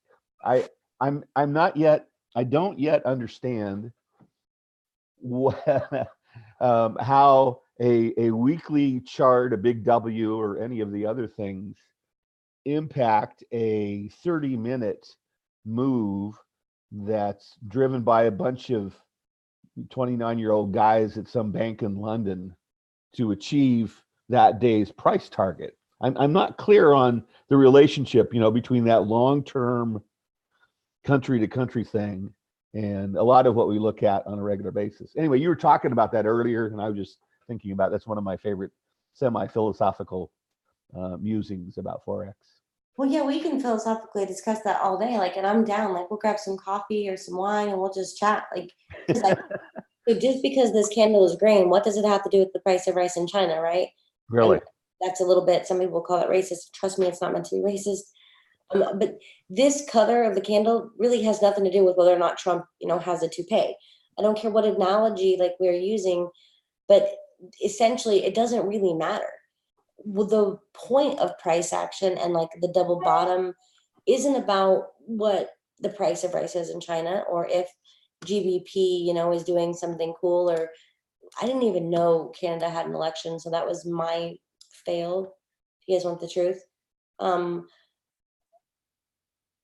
Good job, Forex Fanatics. Sorry, I'm reading the chart too. Well, welcome, Collins. I appreciate you coming. So I don't really know. I legit don't know, and we can talk about it. Like I said, I just know that if price is moving up, so this is an average line. So if we get super naked on these charts and just look at the line, this is a 50-day average, because we're on this is a 54 hours. Let's go to the day. Now, officially, this is a 50-day moving average. This is our white line. So if I'm below that and I want to make the best possible decision for my life, for my money, I'm going to come to this chart and I'm going to say, okay, I'm going to even draw a vertical line. And let's say I checked it on this day. Let's just pretend. And I'm on the day chart. I check this once in a day. And I have the risk tolerance to physically and mentally, emotionally handle this. I'm below the 50. I've got momentum. Currency strengths are telling me, yep, it's good. And now I'm breaking below the 0 on the day one chart. I'm pretty confident that this isn't a fast mover. I'm not going to become a millionaire today. But I can risk, let's just say 3% of my account and plan on holding it for, months at a time and get my 600 pips, no stress, no nothing. If it comes back and makes a higher high, I get out of the trade. Very, very simple. Like, this has very little to do. The country stuff doesn't come in until you're trading fundamentals. So right here could have very well been Canada's election. Right here could have very well been, something Trump said, or maybe our numbers came back for shopping and said we're not spending enough. The country economy is going down, but none of that's even relative, because if we're going with the trend, most of the time we're going to be right. If we're going against the trend, we have half of the chance of being right. Pretty simple. Well, the punctuation from external events is interesting, but when you're trading 4-hour day or more, you smooth out, right, across a lot of things. You do, but there is an exception. So GBP pairs is clearly the exception. Yep. Because with all due respect, GBP moves. So look at the average daily range. Let's go to GU real quick. Okay, let's drop that on the cart. Even this is UJ. Look how big that 1 wick was. So the average on most of the GBP pairs were in the 70s and 80s over summer. Not very high. We literally more than doubled in the last week, and doubled and a half, so 2.5 times in the last 2.5 weeks. So this pair, you might not eat that news event from Brexit, but most pairs, yes. NZD pairs, you're usually not going to eat it, but similar concept. Ready?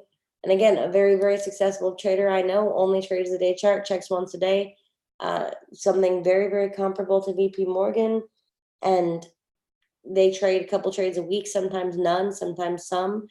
If it matches their rules, they take the trade. They will hold that trade until it does not match their rules anymore, period. This in itself took a few minutes of work, got 1,000 pips, and took a couple months to pay out. But there's no stress in it. So everybody on this call wants to make 6 figures. But if any of you had ever actually made your 6 or 7 figures in real life yet, I promise you would be 1,000% less concerned about how much you make and 1,000% more concerned about how you make it. Because 6 figures, if you are tied to your computer, if you're fighting with your spouse, if you're miserable and unhappy, is not worth a darn thing. 7 figures isn't worth anything if you are stressed out and having a heart attack, and you're that one guy from that one movie on Netflix who was a famous stockbroker, but he destroyed his health getting there. So if you guys can learn that, but it takes will. Most people are not going to do that, Daniel. It was Daniel, right? Yep. Okay. Because here's why. Ready? Let's just take a not perfect example, because you guys know me well enough to know that I don't want to use a perfect example. I want to use a really crappy one. Excuse my French. Okay. I want to use a bad one. So let's use a bad one. Let's pretend like those yellow dots weren't there. Let's pretend like they repainted, right? We had this beautiful drop, and then we see this pullback. Come on, we're all known for that pullback, right? We all know we love this pullback. So we get in right here, because we all see this pullback and we're like, we're going to get a better entry. Watch me, watch me, and we're happy. The problem is, let's say this is 4:30, end of the month. Ooh, I think we might even have a really good example, but let's find out. So that's 1, 2, 3. I was hoping it was a weekend, but nope, it's not. Oh man. So what happens? We get in and we're trying to sell, because remember, we were going based off of our rules. We retested the 50. So now it goes against us. On this pair, not a fast mover, but 70 pips. Okay. The next day it starts to drop. In this time frame, you've had 78 groups of 78 people saying, I won on a GBPUSD buy. Or, hey, if you're selling, don't do it. It's pulling back. And, hey, if you're buying, you got to listen. There's news. You have 78 people telling you 78 things. Okay. And then this happens. This is day 3. Okay. So you're down, give or take 120 pips, maybe more, depending on if you entered early or late, right? And again, now you have 3 days worth of watching your $10,000 retirement account that you put and you saved up all that money. You're dead serious about Forex and you're going to make this work. You've got 3, maybe 4 days. Yeah, that's technically 4 days. And you were down 265 pips, right? Mm-hmm. And this is the day the DJ posted in the group. He's like, yo, listen, guess what? I just made my first 10,000 and now you're really losing your stuff. So you close this trade. Okay. You close your sell, you try to buy. And this is what happens. Like, this isn't my opinion. Statistically, this is what happens. You've now closed your sell and you buy. Well, the market makers got all your money. They're pretty happy. And half of the rest of the world who thinks just like you. And then what happens? You miss this entire trade. Like, that's honestly how I see trading. So at this point, until I get a reason to close a trade, I am going to trust my analysis. I will trust it until I am blue in the face. And I'm going to continue to trust it. If I'm wrong, I can pay the price of being wrong. But I'm not going to let fear scare me out of what my original analysis was ever again. Mm-hmm. Because this is once a day. You could be financially free working 30 minutes a day, a couple days a week. Life-changing amounts of money. I need some of that in my life. Mm-hmm. No joke. So the trick is to continue to polishing whatever that trading plan is that each one of us has with some help until we actually trust that would work. But that's just it, Daniel. You're never going to know if it works if you don't actually work it. That's right. Got to go do it. You got to do it. It's like pancakes, right? Mm-hmm. You know, I got a recipe and I got some arithmetic. So if I go from 2 people to 24, I just got arithmetic. Ain't no math here. It's just recipes and arithmetic. Yes. There you go. Well, you can send me a recipe, for pancakes. My daughter loves pancakes. I'm not a pancake person. But either way, like, seriously, it's once you have your recipe down, all it is compounding it. So like the guy who was just on here, he's pretty new. I don't know his name. If he wants to keep chatting with me, I'm gonna need a name. But either way, whatever his name is, he seems like he's got enough. Like, you can tell the way he maneuvered on the charts, he's got enough. But I promise you, when I realized I felt like a complete idiot, because when I finally hooked up something and I saw that my accuracy was, in the 70th percentile on my worst account. So my worst account, my accuracy was like a 71 or 72% when I hooked it up to one of the tracking softwares. But the truth is, I was losing money. I felt like I had to be like the dumbest smart person alive, right? Like, there was something mentally wrong with me, because how could I be winning? And I started doing all the math that said, hey, if you have this to this risk to reward ratio, if you have this to this risk to reward ratio. But the truth is, I was losing and I was blowing accounts, but my accuracy was 71% on my worst account, the one that I'd had the longest from the time I had started trading, which should tell you guys everything you need to know. It's all about your rules and your management, 1,000%. Consistency and arithmetic. So if you hang out with people that don't teach risk management at some point in your past, you may not know it. And if you don't know it, you're gonna, even if you're a great trader, your batting average is really high, you could be in serious trouble, as you said, because the rest of the story wasn't handled. I sat down with 14 people a while back over a couple of weeks who wanted some basic remediation, if you will. And we got to talking, and a couple of them said that they had come from this one organization that was famous for not doing risk management. And I said, well, gosh, okay. So let's do flat bottoms and flat tops just for basics over here on the trading side. Give you some idea. But over here, let's make sure we count. So if you got 10 winners and 10 losers, as long as you win more than you lose on average, you'll do okay. And they were like, wow, that's really interesting. I thought, got to have the recipe right. Got to make sure your risk management's handled. And yeah, I think whether, like some of the 2 old guys that I know that are price action monsters, I mean, they don't care about anything, but they know how to do the counting on the risk side. And that's how they survive for since dirt. Anyway, things like there's little things you can slip in there and this is where like I came up with my quote unquote algorithm. I try not to speak that fancy, and I say a lot, but either way, so how I came up with some of those, what you guys would consider silly or senseless rules, is because they are the deciding factor. So for example, if you have a 71% accuracy ratio, but you have poor R&R, risk to reward management, you're going to have poor results. If you have a 70% accuracy ratio and you only take trades that are 1-to-1 or greater, now you've already increased your accuracy, your profitability more accurately by X amount of percentage. If, for example, you always move your stop loss into profit, again, now you've closed the gap on, to be profitable. Every time you move your stop loss into profit, you're closing the gap of being profitable.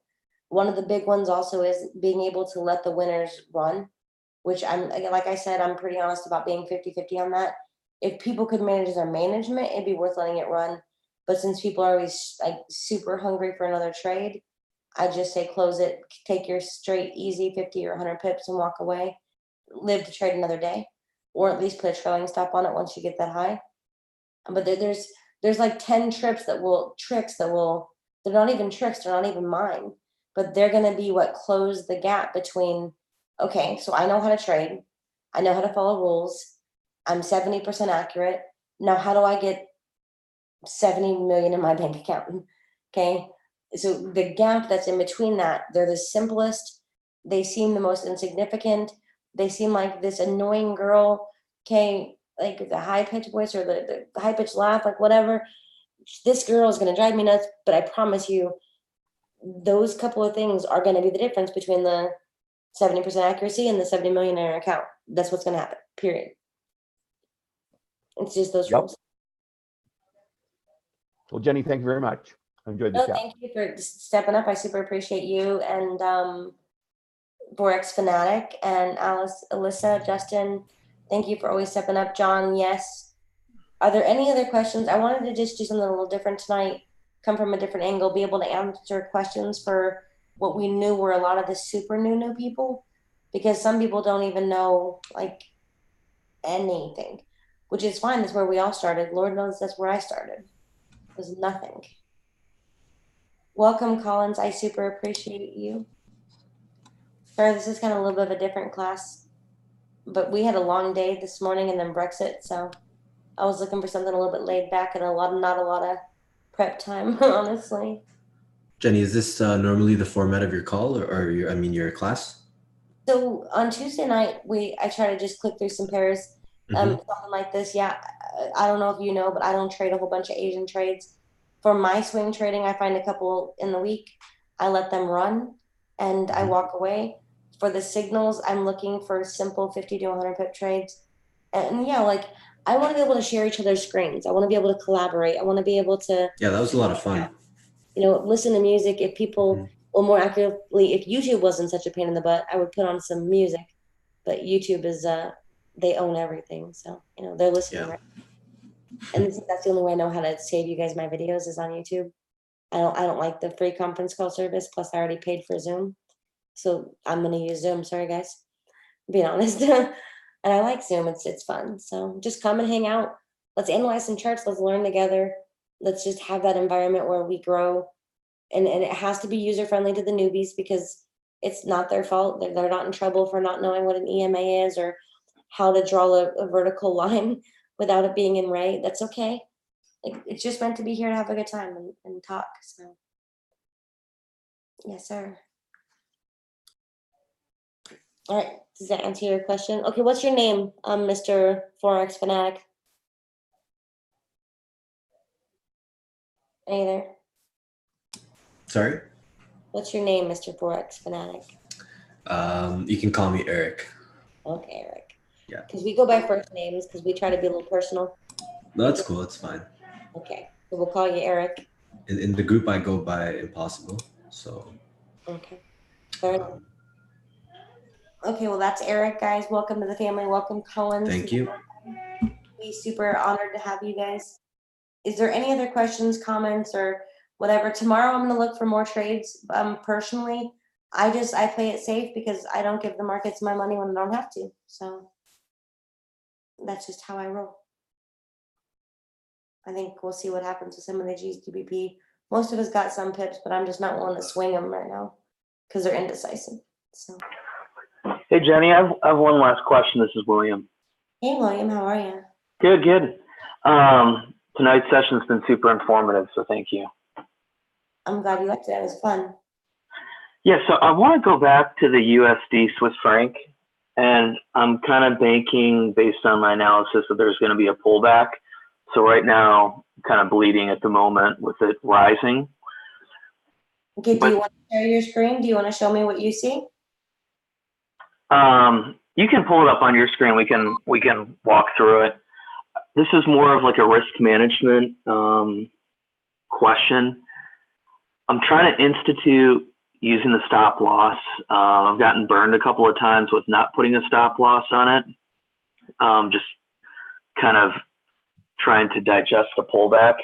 How do I guess, do I go back and look historically to get out? You know what I'm saying? Like, because I want to be able to get through a pullback without getting out, but then also I don't want to wipe out my account. So what do you recommend in those situations where there is a pullback? Or do I just kind of keep it somewhat tight that's outside of the zone, that's not right above, you know, where most people are sitting? Because I know that, you know, they're looking to snatch those people. So what do you do, or what do you recommend in those pullback situations? Okay, we're going to go a little messy and a little extreme here, but that's just for, so right now it's pulling back, right? Yeah. The sell is not valid until it breaks this trend. The sell is not invalid until it breaks this trend line. Okay, so that's just market analysis. That's not like my opinion. That's the truth. Right now we are in sorry, I can't talk, in an indecision area. So this whole area, this even the circle I've got going is not even big enough. Like this whole area. Now I got a weird oval, but you know, I have to work with it. Like this whole area. So we're kind of coming down. What price does from here, how do you withstand that? You have to understand. So if you're compounding, here's the deal. This is a 40 pip per day average mover, right? So even if this does go against us, and let's say, for example, the video signals for those people who have not used the stop loss have been 100%. So that means the signals that came from me were 100%, which is pretty awesome. Now, granted, I was using a stop loss primarily at first because of the group versus my trade manager. So having said that, not bad at all. If we lose that trade, for example, or if this one goes against you by 50 pips, that means it has to come up and retest this area. And it breaks this area and you get out, then you still didn't lose very many pips. So how do you stomach and handle that? It depends. Do you want to be a trader? Can you handle being a trader? Because if you can't handle that, you should not become a professional trader. Period. Because you can scalp, but the problem is with scalping, you're going to blow your account more regularly. And then you can have a lot of fun scalping, ton of fun. Okay. And then I guess kind of a follow-up to that. What are your thoughts on, I guess, playing a defensive play on the pullback and going into the pullback and actually going with it? Okay, so I lost a multiple six-figure account based off of that recently, like in the last, 4 months, 3 months? Recently. So I was pretty good at gap trading. I was exceptionally good at gap trading, to be more honest. And I took a gap trade on GBP JPY without checking trading view, without checking my own rules, because I am also human. It was my largest account at the time that was live money. Needless to say, I was wrong, and I didn't let it go. So I let it continue to go against me, and I started hedging it, and I was able to hold that losing trade for, God, a lot of weeks. And I kept hedging it. I kept hedging it strategically until I couldn't hedge it anymore. And then, well, needless to say, I did not have the same account anymore. So hedging, in long story short, is oftentimes more trouble than it's worth. So for example, right now this is peaking, it's kind of turning. It's a matter of seeing what this does. You know, if it pulls back and it starts to reject, we can revisit that topic. But until now, as of right now, we wouldn't just take a trade right here we wouldn't buy or sell right here in the middle of this zone. Right. We need to buy or sell in the middle of this zone for hedging either, Okay. if that makes sense. Like we should on any pair for any reason. So if I'm in the middle of this zone, if you will, okay, and we can make boxes or whatever you want to see it more clearly, it depends on who you are, but we shouldn't be buying or selling in the middle of a zone. Okay. Fair enough? Yeah, that makes sense. Thank you. You're welcome. Thank you, William. All right, any other questions, comments, all that good stuff? Anybody know? I'm gonna, Yeah, Jenny, I have one. hey Corey, how are you? All right, how are you? Wonderful. Can you look at let me see which one this is. I want to look at CAD Chef.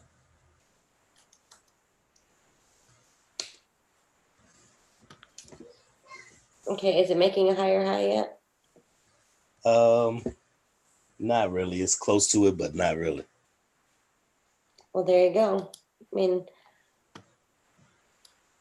that's where we're at. So right now, like our triple arrows, as well as one other private indicator that we have is saying sell, primarily based off of the triple top we had on the higher time frames. Then we also had a triple top on the smaller time frame. I forget which one, but I'm not in front of that either, nor can I share that on this call. But again, similar concept. Right now, we're not busting higher highs. We're looking to sell. I'm personally, now, is it ready according to the other rules? No, not at this point, because again, the huge pullback. If it was here, it'd be a perfect sell. If it was here, it'd be a perfect sell, based off of those rules and that strategy. So putting our kind of TD on here, we're still not at a point where, I mean, this is selling. And then if it breaks higher highs, we'll know, we'll look for buys.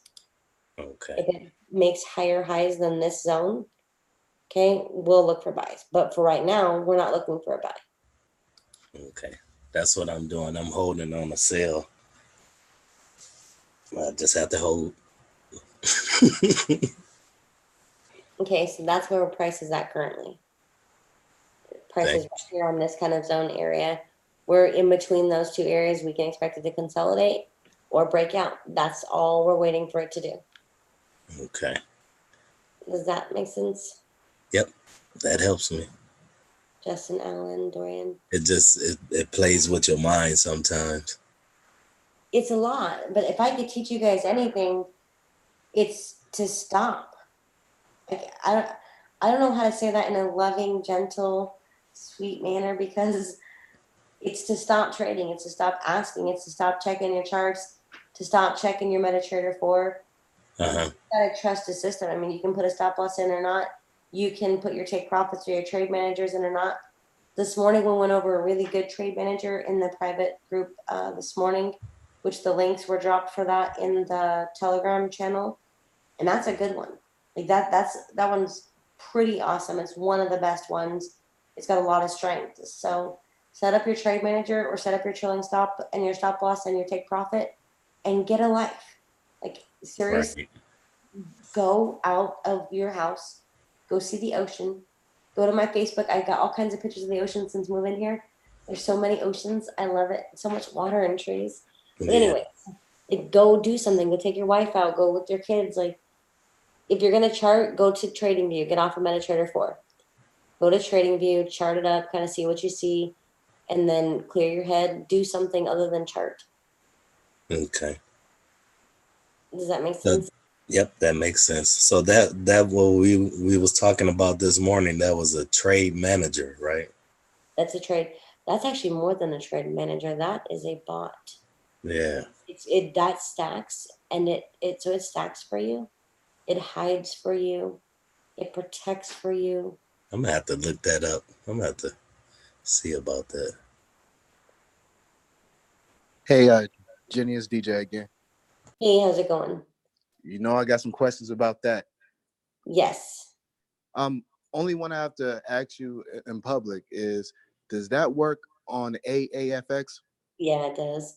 So I actually messaged the developers of the one that I was using, and I have not heard back because for some reason The only one that's working on is my Hugo's Way. It's not working on CoinEx either. So anyways, you already know I have a bot, the dragon, that stacks really nice, like beautifully, scary.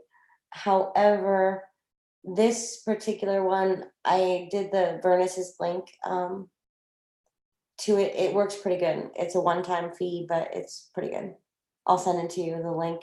It's probably one of the better ones. So you guys know that I'm part of the other company too, which is a lifetime. I bought in with lifetime membership, but their membership's like $200 a month or something. So pretty sure it's $200 a month. I won't recommend that one because that one doesn't do all the other cool features. But there are a couple good ones I can recommend. Trade managers are everything. So thanks, Jenny. you're welcome. You are welcome. All right, any other questions, comments, etc., so forth? Anybody know? What do you guys have for dinner? Anything amazing? A sandwich. So there are 67 people on this call, and every one of you guys are fasting, or what? They too busy looking at charts, Jenny. I haven't even had dinner yet, so. Hey, Jen, I had this is Ian. I had some car issues coming home, so that put me in a bad mood. So I've had 2 beers since I've been home. I've been on a liquid diet this evening. I would be so drunk if I had beers and no food. I can't drink beer though; that tastes so bad. It's icky. So I fried dumpling. Hard liquor only. Ooh. Yeah, I'm Caribbean, Jen. So my particular tolerance to alcohol is a little different between beer and liquor. I mean, my go-to used to be Bacardi 151 until they stopped making it, which really broke my heart.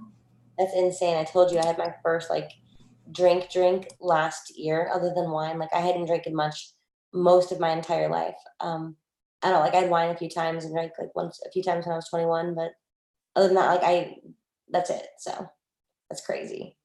Okay, somebody said they had something with dumplings. Was that David? What did you eat? Yeah, I'm in Jamaica. I had fried dumpling.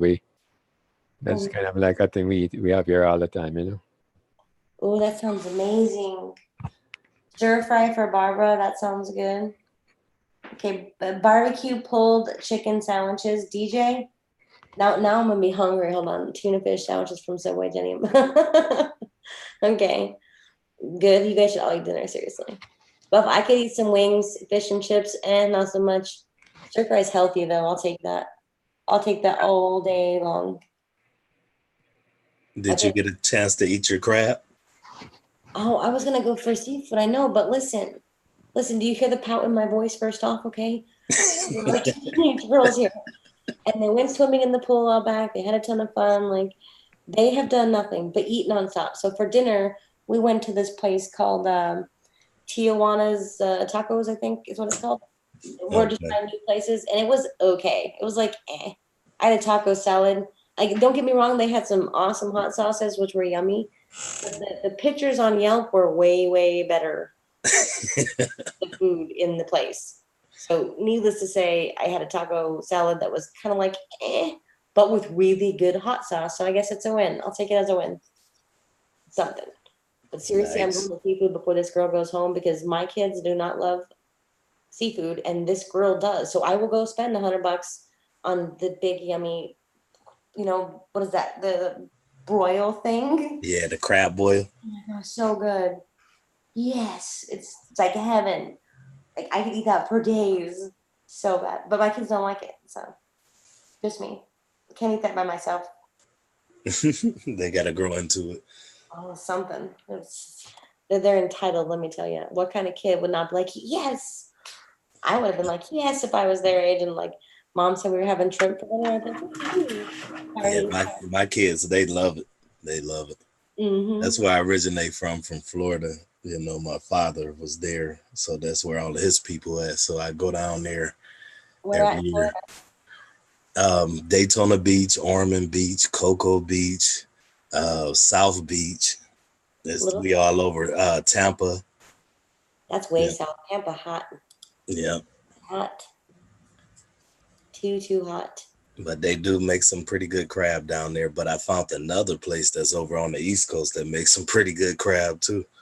Over there in Maryland, they really get down. You guys, no joke. Okay, we're gonna need a petition because I'm going to get some seafood this week. Well, tomorrow night actually, I'm going out to see a friend. And other than that, like I'm doing something with seafood like this week. Soon. I don't care what it's gonna take. Seriously, it'll be great though. Okay, guys. Well, I'm gonna hop off. Thank you guys for all coming to hang out. I hope you guys have an amazing Wednesday morning. Check the channel and the YouTubes for any signals, and just be mindful. The market's gonna recover from all that Brexit stuff, and Canada has got to have a second to, it's really gotta. Dorian, you'll be in Tampa. Drive north. Go north from Tampa. Because that's where I'll be. But either way, like, guys, just let the market cool off. You're not going to lose any money by keeping your money, okay? You're not going to miss out on some life-changing opportunity by losing less money. You will miss out on life-changing opportunities if you keep blowing the only money you have to spend. So if you blow it on dumb stuff consistently, and you blow it and you blow it and you blow it, then you're not going to get a chance, because eventually you're going to either be emotionally broke or financially broke. So just bear that in mind. Pretty please. That makes sense. Yeah, it does. It does. Wisdom. Thank you, Jenny. Hey, Barbara, thank you for always being that positive voice, and I hope you enjoyed your stir fry. Thank you so much. All right, Jenny, take care. Have a good night. Catch you soon again. Hey, sweet dreams, guys. I hope you have a wonderful, happy, fantastic evening, a profitable week, and I'll talk to you soon. Great class. Take care. Good night, Jenny. Thank you.